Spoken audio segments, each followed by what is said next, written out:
Olá pessoal, eu sou o Vitaliano Júnior e eu e a Laura somos da Liga Acadêmica de Geriatria e Gerontologia do Maranhão, da UFMA, e a gente vai conversar um pouco sobre sexualidade na velhice, que ainda é um tema que traz muito tabus e estigmas, né, que precisam ser quebrados. Então a gente vai dar início a essa conversa. Bom, o Brasil, que até um pouco atrás era um país de jovens, hoje dá lugar, né, a um país de mais idosos, né? A cada ano que passa a gente tem mais idosos, aumenta a expectativa de vida, e isso nos traz a consciência de que a velhice está presente aqui na nossa realidade e que ela é uma questão social.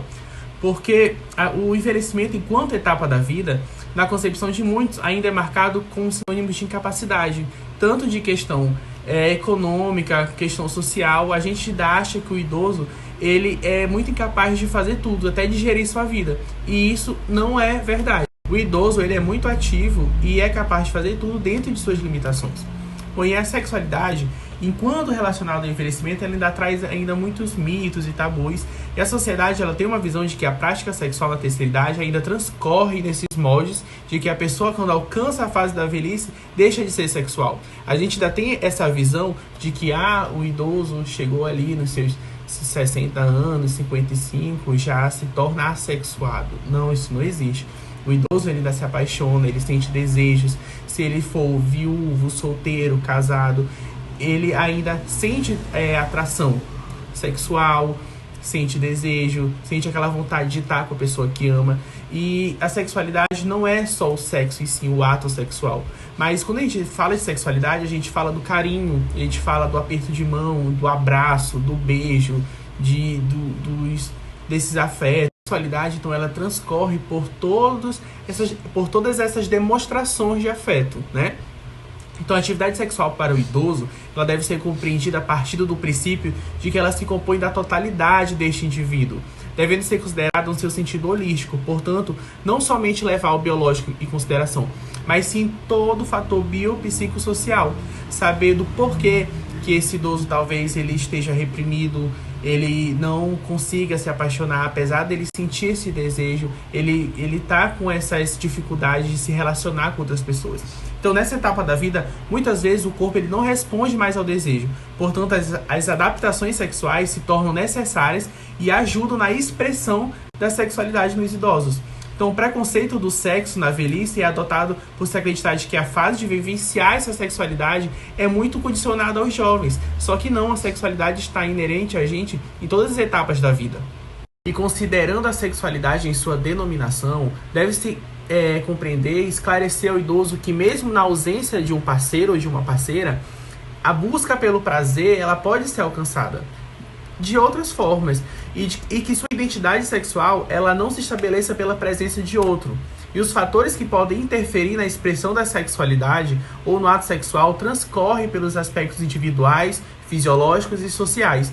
E apesar das limitações que podem ocorrer na velhice, a satisfação sexual ainda pode permanecer sim. E as dificuldades na aceitação da sexualidade nessa fase podem partir tanto pela ausência de formação como no entendimento de que a sexualidade esteja restrita à genitália, que é uma concepção que existe entre os idosos e na própria sociedade. Nós estamos condicionados a pensar isso, né? E outro aspecto considerado principalmente pelas idosas refere-se à beleza corporal, né? Quando chega a idade, que a gente não tem mais aquela vitalidade, e aí esses idosos acabam se reprimindo muito por se achar que não é digna de ter um relacionamento por causa de seu corpo. E a presença fixa do parceiro é referida também como aspecto positivo para essa continuidade das relações. O que é muito comum a gente ver idosos que se tornam viúvos e acabam não se permitindo mais amar outra pessoa pelo fato de que a sociedade não vê isso com os bons olhos, né? Essa questão de se relacionar na terceira idade, na velhice, depois que o marido ou a esposa falece. Diante de todo esse avanço, né, da ciência em torno da sexualidade na velhice, ampliou-se muito as oportunidades de encontros e relacionamentos entre essa população. E isso é visto num grande índice de aumento de infecções sexualmente transmissíveis entre os idosos. Porque esses idosos eles não têm mais tanta preocupação com anticoncepção.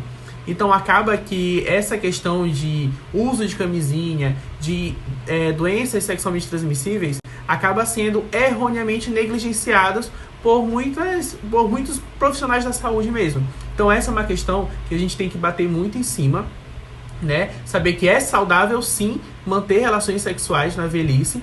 Isso é uma necessidade humana básica, porém nós temos que ter todos os cuidados de prevenção de doenças, uso de camisinha, tanto a masculina quanto feminina. Então é muito importante que as equipes de saúde elas trabalhem diretamente conscientizando as pessoas idosas e que tenham a sexualidade da velhice como a nossa realidade.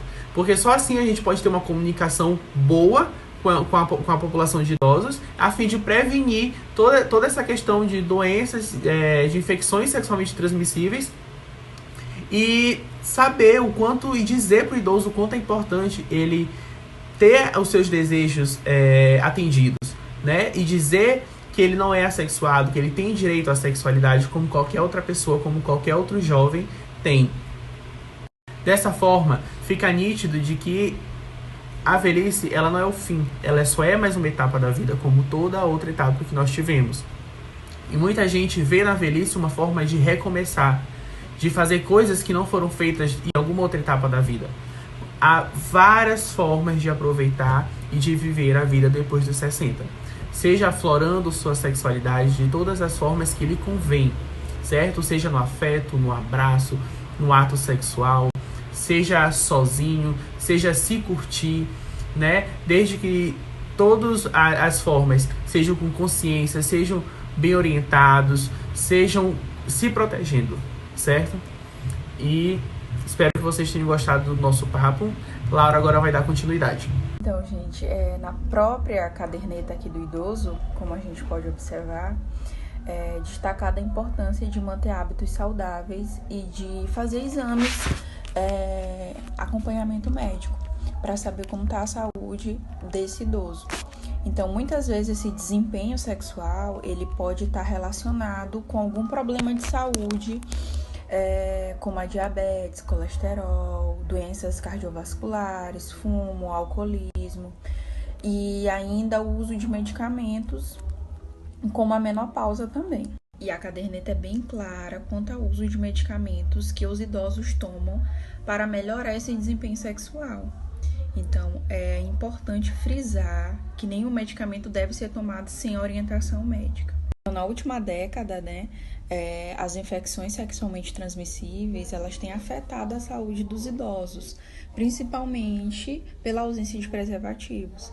Então, segundo os dados do Boletim Epidemiológico de 2018 do Ministério da Saúde, o número de idosos com HIV aumentou 81% entre 2006 e 2017, sendo que as taxas elas aumentaram tanto para homens como para mulheres. A população idosa afetada pelo HIV, ela pode desenvolver outras doenças, né? Como insuficiência renal, perda de massa óssea, alterações metabólicas, doenças do fígado, declínio cognitivo e doenças cardiovasculares.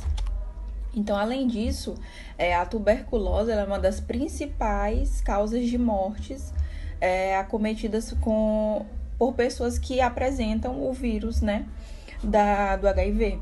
Então, a tuberculose ela é responsável por cerca de 1/3 dos óbitos desses idosos que têm a doença. Esses cuidados de prevenção dessas infecções sexualmente transmissíveis, elas são indispensáveis para qualquer idade. Tem que se proteger, tem que usar o preservativo. E essas infecções sexualmente transmissíveis como sífilis, gonorreia, AIDS, hepatite C. E aí muitos idosos não usam preservativo com preconceitos e crenças equivocadas de que só evita a gravidez e existe uma perda de sensibilidade, por exemplo. É importante sabermos que a camisinha, seja ela a masculina ou a feminina, ela é a principal forma de prevenção de infecções sexualmente transmissíveis, independente da idade. É importante nós entendermos que a idade ela não dará proteção contra infecções sexualmente transmissíveis. Uma forma de prevenção bem eficaz é a realização de testes sanguíneos. Esses testes eles são para detectar sífilis, HIV e hepatite C. Quanto antes eles forem feitos, identificados, mais cedo o tratamento ele pode ser começado e aí ser atingida uma melhor qualidade de vida de forma acompanhada. Então, isso também impedirá que essa infecção ela seja passada para os seus parceiros, suas parceiras. Solicite a realização dos testes que estão disponíveis nas redes públicas de saúde, no posto de saúde mais próximo da sua casa. Eles são rápidos, são sigilosos, fiquem tranquilos, são seguros e são de graça do nosso SUS. Então é isso, eu espero que vocês tenham entendido a nossa temática e esperamos vocês na próxima abordagem.